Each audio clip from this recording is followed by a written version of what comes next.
News when you want it with Bloomberg News Now. I'm Amy Morris. Your closing bell for this Tuesday on Wall Street, where stocks fell because of escalating Middle East tensions. And we'll get to all of that in just a moment. But first, we bring you the closing numbers.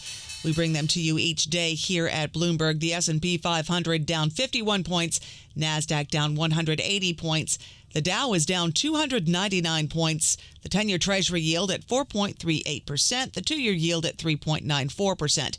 Checking oil now, NYMEX crude oil is up 4.4%, trading at $74.94 a barrel. Brent crude is up about 4.5%, trading at $76.50 a barrel. Turning to the Middle East, President Trump met with his national security team to discuss the escalating Middle East conflict, fueling speculation that the U.S. may join Israel's attack on Iran.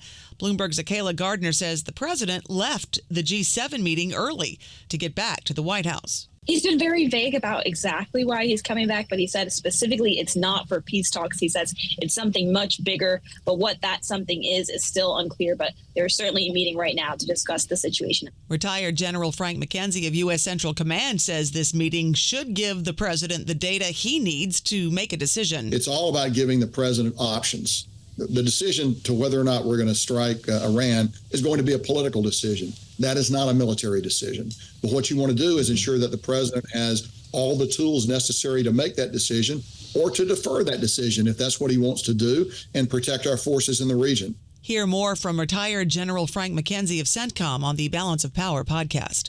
Now, before the national security meeting, Trump posted a demand for Iran's unconditional surrender, just those two words in all caps. He also warned of a possible strike against Iran's leader, Ayatollah Ali Khamenei.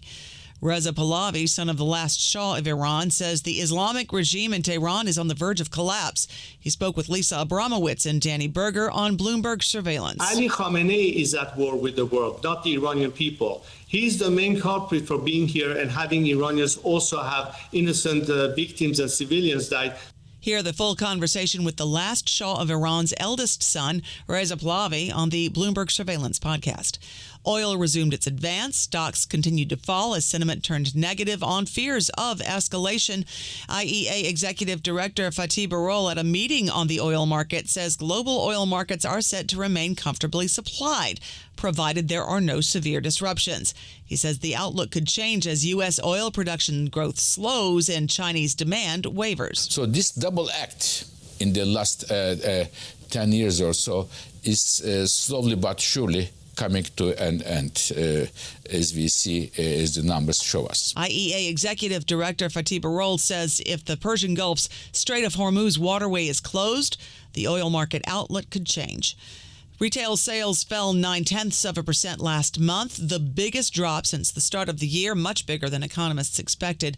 Bloomberg's Michael McKee is in Washington with more numbers. The clothing and accessories group was up 0.8%, sporting goods up 1.3%, general merchandise stores up 0.1%, although department stores were down 0.4%. Non-store retailers, of course, this is basically where you're going to pick up your Amazons and your Walmarts online, up 0.9%. Bloomberg's Mike McKee reporting Senate Republican leaders also hoping for quick negotiations on their version of President Trump's tax and spending cut bill.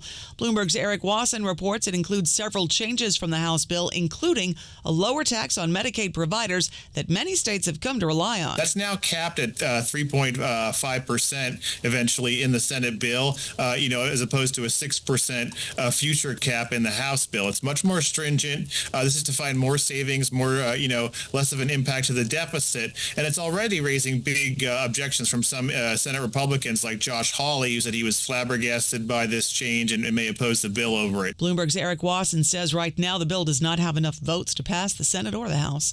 The Trump administration is discussing policies to make it harder and more expensive for pharmaceutical companies to advertise directly to patients. That could disrupt more than $10 billion in annual ad spending.